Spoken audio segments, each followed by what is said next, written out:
Hello everybody, my name is Biffa, and in this new series we're going to be taking a look at the latest Cities Skylines 2 mods that have caught my eye this week. Warning, many of these mods are alpha releases and may break your save, so take care. If you want to keep up to date with the modding scene that's very swiftly moving forward, then please subscribe to my YouTube channel now.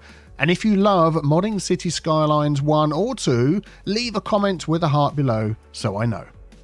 With that being said, grab your cup of tea and let's dive straight into mods, maps and more. First mod that we're going to be taking a look at is Legacy Flavor by Cities 2 Modding.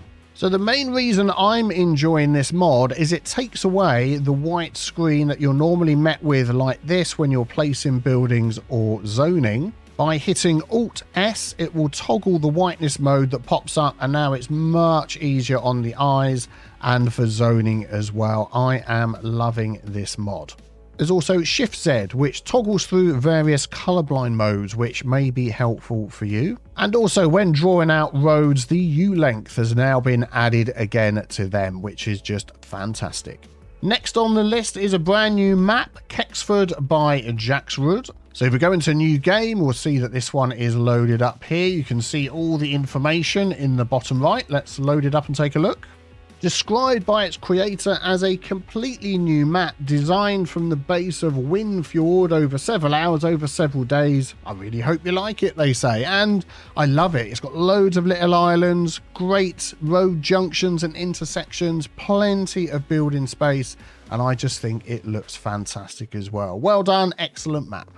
Just keep in mind that if you're using any maps that are made with the map editor as it is in its current state, not officially released, there's no guarantee they're going to continue working when it's properly, officially and fully released in the game. So beware, your mileage may vary.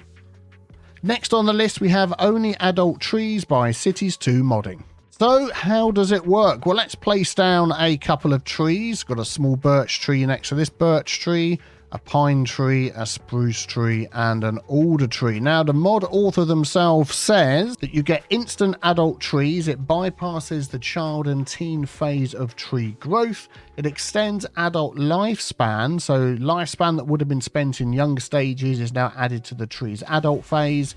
And it has a progressive tree update. So you have a lot of trees that need updating, then it will jump straight. It won't jump straight to the larger size. There we go, and we can see we just hover over these and touch them. They now grow to the larger sizes. So I'm just loving the idea of placing these down and having them full size pretty quickly. Now, of course, there could be some game balance items to keep in mind, because obviously each tree has a certain amount of wood. So if we're using forestry, you're sort of bypassing the game mechanics. But if you just want your larger trees to look like larger trees straight away, then I guess this is the mod for you.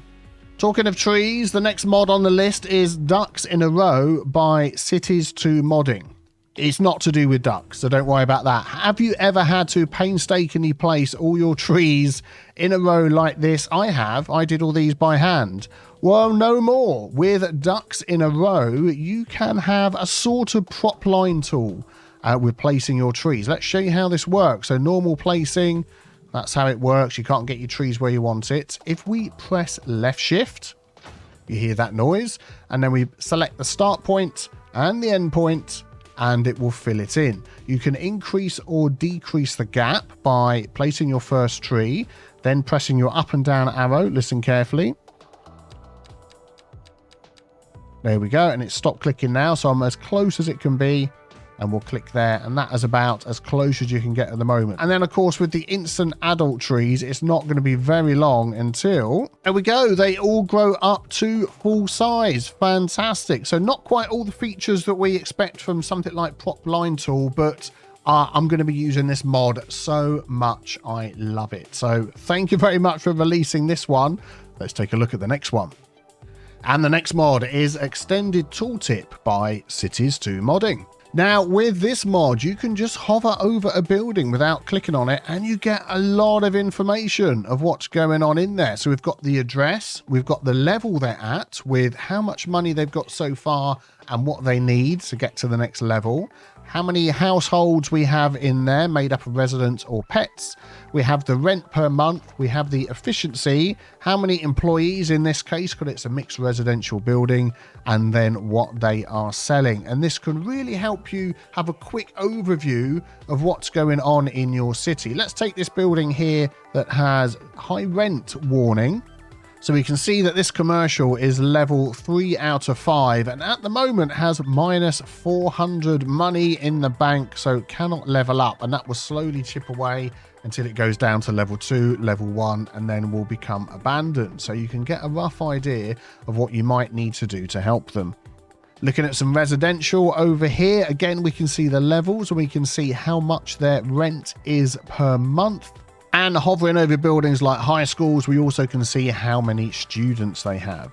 And this car park, we get lots of information, including utilization and parking fee. So if you want to quickly get an overview of what's going on in your city, then grab this one. And then we have traffic light enhancement by Sly.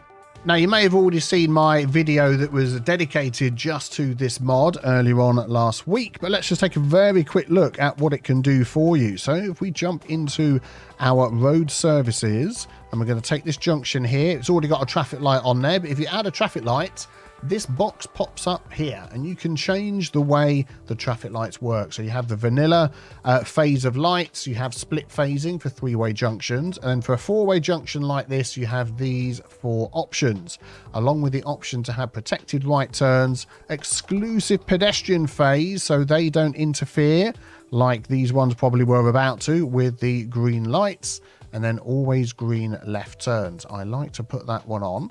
And then also have the lane direction tool. Let's open that and then take a closer look at this junction. So we have the option here of dedicated lanes. You can only go left, right and straight on.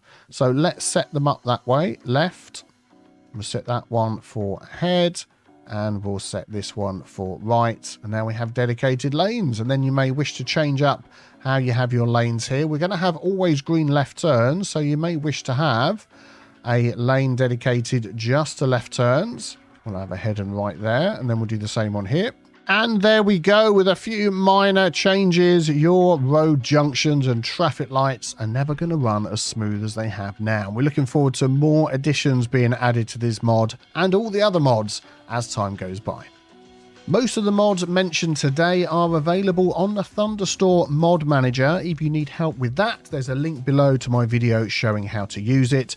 Any other mods will have a link below as well.